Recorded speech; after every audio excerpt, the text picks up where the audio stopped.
Philip Mbuya, Youth Rep, Zakaria Marwa, Vice Chair.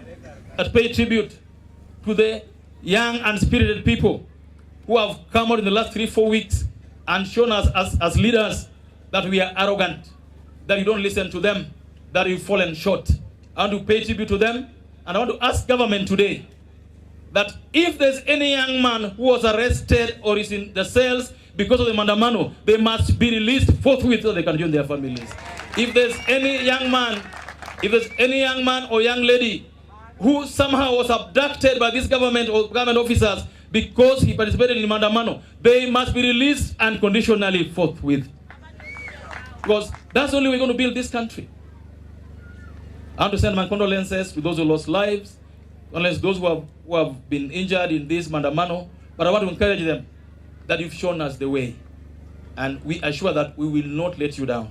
By what I've seen the young people do, I've been touched by how they have described us as corrupt, incompetent, not worthy. I want to be a good leader who will help this country achieve its potential. And as I lead, I also want to ensure that the party that I lead, called MDG, has people in it that can lead this country. This country will need prayers. This country will need to find its soul back. This country will need to retrace its steps. Because one, we are now one of the most unequal countries, I think, in Africa. That we have some of the richest persons in Africa and some of the poorest persons in Africa.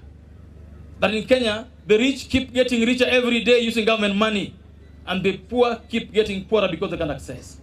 Why should you have more than one tribe in that cabinet with 42 tribes in the country? Particularly mtu moja. That's the government we want.